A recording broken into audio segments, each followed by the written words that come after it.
Thanks for letting me stay on with your crew, Captain. I plan to be a very generous queen to all my friends. I can see we're gonna get along just fine, your high exaltedness. Don't start with that. Risha will do fine. For now. Every captain needs a good first mate. Corso doesn't know what it takes to run a starship. But I do. Considering the light years you've been racking up, I suggest a hyperdrive overhaul and a sublight engine tune-up. Which do you want first? We're always in a hurry. See if you can squeeze some extra thrust from the engines. Consider it done. I'll be indispensable before you know it. Bet you were surprised to see I can hold my own in a fight. I'm pretty good with a blaster. My father taught me to shoot when I was 4 years old. Sounds like Nock didn't give you much of a childhood. Are you kidding? His lieutenants were terrified of me. They let me do whatever I wanted.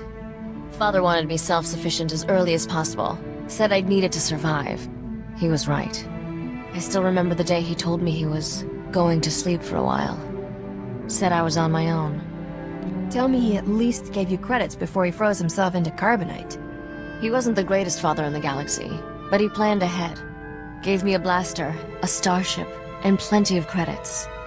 I was 11, made my first solo hyperspace jump and flew to Dantooine. Father had a hideout there. Talk about your one bantha planets. For a few years, Dantooine's population was doubled thanks to me and Father frozen in carbonite. You talk a lot about Nock, but you've never mentioned your mother. She died when I was young. I don't remember her. Looking back, I should have been miserable. But it was just a big adventure. Speaking of which, we're overdue for some more excitement. What do you say we get back to our latest caper? Sometimes I can't believe you actually got back my crown. Do you know how many spacers died looking for it? Don't take this the wrong way, but when we first met, I thought you'd end up like all the others.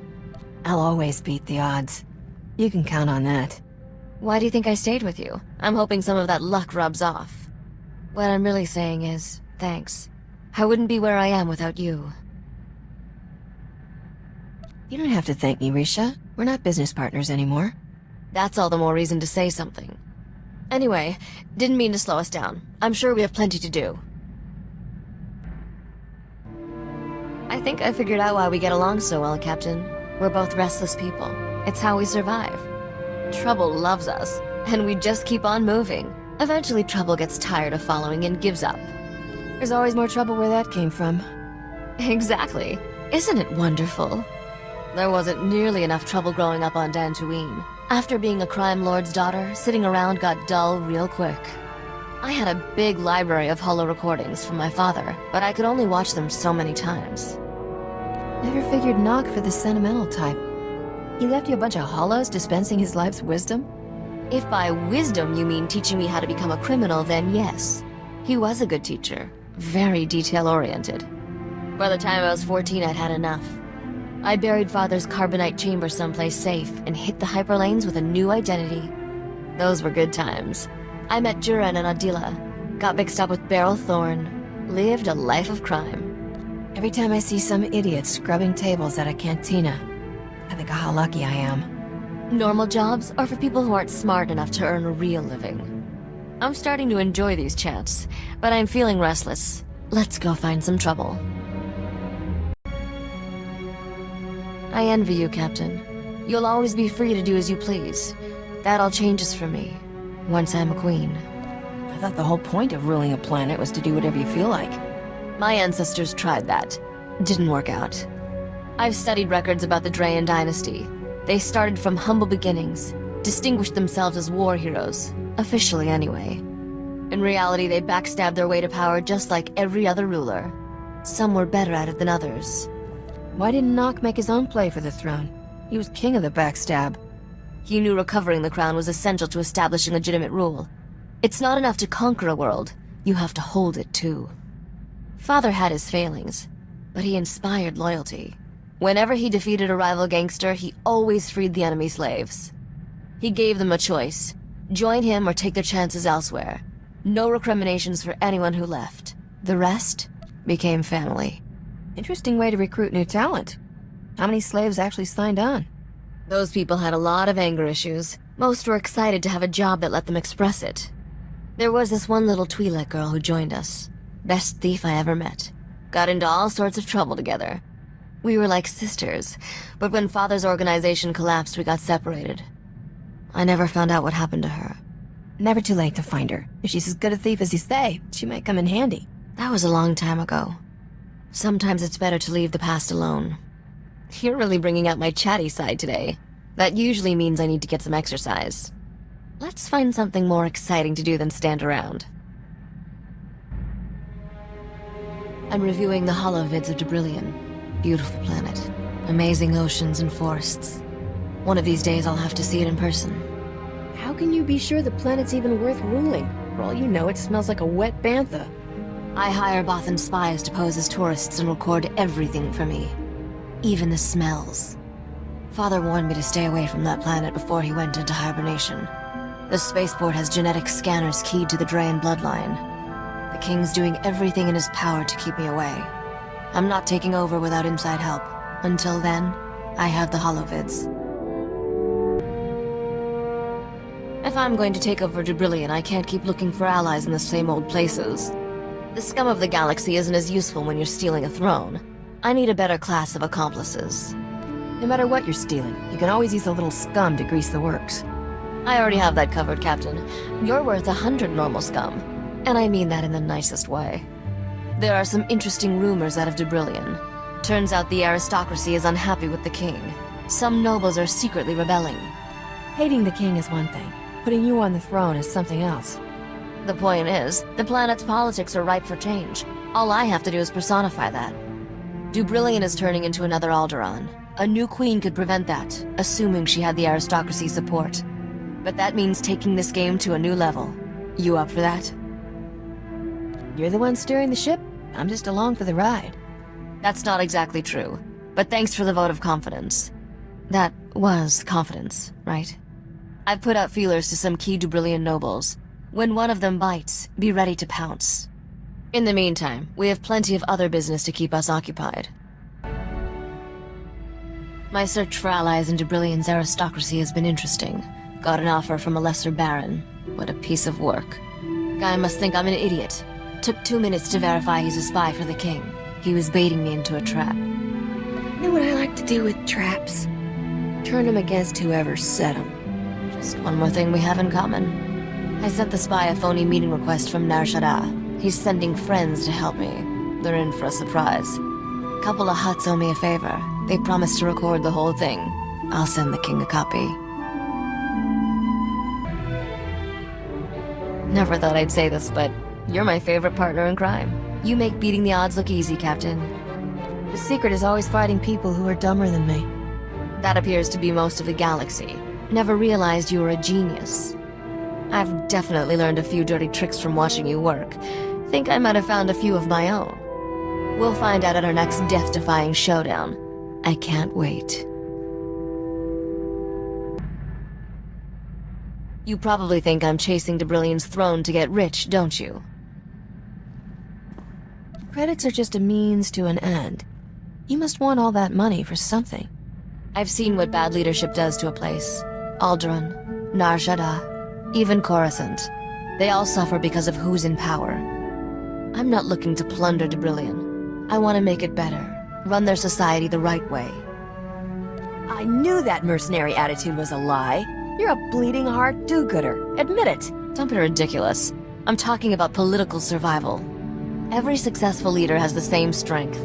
They're perceived as generous by their subjects. Give the people just enough of what they want, and they'll leave you alone.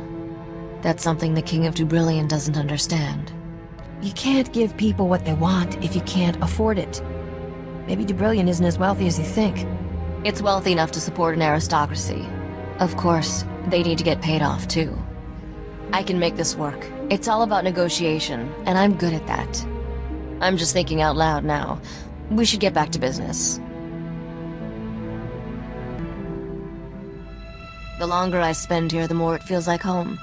I'm even starting to appreciate Corso. Must be coming down or something.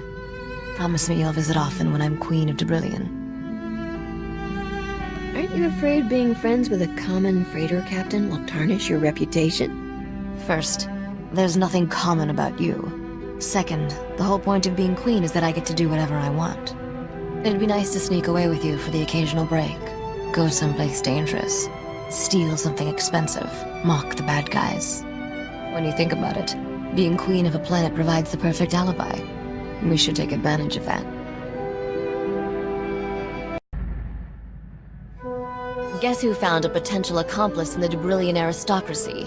Feast your eyes on this hollow-embossed, genuine flimsiplast invitation. See that fancy Arabesh lettering? Hand-drawn, in ink, classy. Count Merritt Reneld requests the favor of your presence at a discreet location in the Galactic Senate Tower on Coruscant at a time of your choosing. Does that invitation say why Baron Fancy Pants needs a face-to-face? Why can't he talk to you by holo? Nobles are like gangsters. They won't crew with someone they've never met in person. Count Reneld is one of the most popular nobles on Debrillion. He's also secretly organizing a rebellion against the king. His invitation is addressed to Risha Drayen, royal heir to the Drayen dynasty. He's taking me very seriously. I didn't think you were broadcasting your true identity. I had no choice. Risha from Nar Shaddaa doesn't carry the same weight as Risha the future queen. I'm contacting him by holo to arrange our meeting. Wanted you here to help me get a read on him. Opening a channel. Whoa. This is a tremendous moment, your royal heiress. I grew up hearing tales of the Drayen dynasty, the great battles your ancestors fought. I never believed I'd meet a member of that proud bloodline in person. You have my deepest sympathies for your family's exile. We don't have all day. Stop sucking up and get to the point. You must be the starship captain who recovered the crown of Debrillion. My world is in your debt. The king wants that crown, and my head. He won't be happy if he finds out we're talking. The man has lost all reason. He must be removed from power, but in a way that spares our world a bloody civil war. I believe the common people and aristocracy alike would embrace the Drayen dynasty heir, especially if she wears the crown of Debrillion. Nothing is ever that easy. Skip to the part where our lives get complicated. It will not be enough to dethrone the king. He must be replaced by someone that people view as one of their own. Right now, you are an outsider. The only way to change that is to marry someone from the existing aristocracy. Get married? To who? Well, the only available suitor is... Great stars, this is awkward. I am offering myself in marriage to you. This guy doesn't beat around the bantha. How do you want to play this? You could have at least sent flowers, Count. I understand my proposal is abrupt, but I wished to make my intentions clear and not waste your valuable time. I certainly don't expect an immediate response. All I ask is that you consider this for the good of Debrillion. That'll be easier to do once we've met in person. I'm on my way to Coruscant. See you there, Count. Well, that wasn't awkward at all.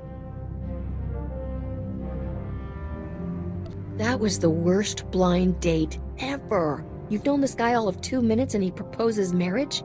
Crazy. This isn't romance, it's just politics. Under the circumstances, I should probably take this meeting alone.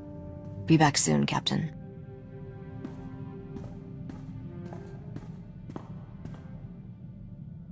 Never talked to a complete stranger for that long before. Count Reneld gives to charities, builds orphanages, creates wildlife preserves, and those are just his hobbies. You ever consider we've been wasting our lives? I do everything for one reason. To get rich. It's straightforward, easy to remember, and works amazingly well most of the time.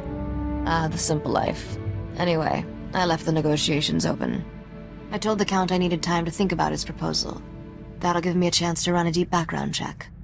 If this guy is as good as he seems, he just might help me overthrow the king without getting married. Count Reneld is a man of his word. He sends me daily updates about his rebellion's progress.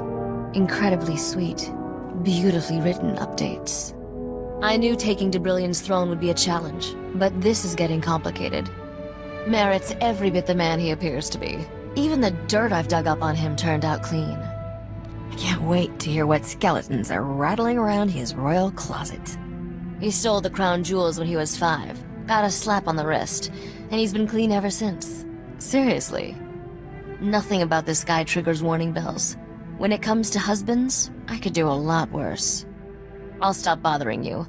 I needed to talk, and you're the only person who understands me. I'm always here if you need me. I'm sure there's trouble somewhere with our name on it. What do you say we go take all its credits? I was prepared for almost anything if it meant becoming queen. Foiling assassination attempts, fighting wars, bunking on this ship for years. Just kidding. Marrying the Count was never part of the plan. Can I really do that? I'm trying to think of what I wouldn't do to become rich and powerful. Nope, I got nothing.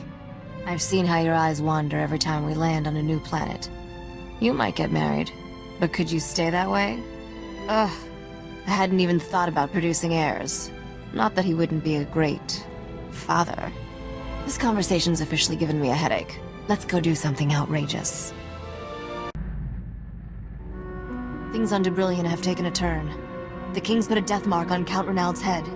When the citizens heard that, they rebelled. The king imposed martial law to stop the rioting. But that got the aristocracy riled up. The whole planet's going to war. Sounds like the Count's plan to avoid bloodshed by marrying you just went up in flames. We were never going to unseat the king without a fight. I just hoped we'd pick the time and place. Needless to say, the Count has his hands full just staying alive. But even with all that's happened, he still wants to marry me. I can't keep putting him off. Any advice how I should play this? Forget about the politics for a second. Do you love this guy or not? I barely know him. This isn't about love. I need to figure out what's best for my long-term plans. Oh, perfect. Time's up. That's him calling on the Hollow. All right. Let's do this. Merritt, I'm glad you're safe. From what I hear, the fighting got worse after you escaped. I cannot spare Drayen from war, but perhaps we can still create a better future together. I realize forging a true relationship takes time, and our marriage won't be consummated for some time, but I am hopeful. My proposal stands, dear Risha. Will you marry me? Count, could you excuse us for a minute? The way I see it, this guy hasn't given you nearly enough gifts to tie you down forever. I say you lead him on for a while and see just how serious he is about you. I wasn't gonna marry him anyway. I don't want to spend my honeymoon running for my life. Merritt, I feel like we're rushing into things. We should take our time. For the good of Drayen. You're absolutely right. Let us part as friends. Farewell, Risha. May the stars watch over you. That ended better than I expected. Except for that whole part with my world being at war. You're not having any regrets about turning down the Count, are you? I've never regretted anything about my life. No reason to start now. That's enough politics and relationship issues for one day. Let's go steal something expensive. I always feel better after a good caper. I've been getting reports on the war for Drayen. It's dragging into a stalemate. Nobody has a clear advantage yet. I want to get more involved with the war effort, but my allies tell me the best thing I can be is a symbol. Don't listen to those people. If you want to fight for your planet, just do it. Problem is, they're right. I'm 100 times more effective as a rallying point for people who oppose the king. The minute I open my mouth and start talking politics, I risk losing support. I can't afford that right now. Guess I'm stuck on the sidelines until it's over. At least I have company. I've been thinking about the future a lot lately, and I had a funny realization. Every scenario I see, you're in it. I've never let myself get close to anyone. Not even my friends from the old days. But you're more than a friend. You're the closest thing I have to family. Does that make me part of your noble bloodline? Will I have to learn that crazy Drayen accent? Don't worry about it. My first edict as queen will be to teach everyone on the planet how to speak proper basic. I don't know what the future holds for us, but I promise to always be there. Not just for you, but everyone you care about. That's as mushy as I'm getting. Back to finding trouble.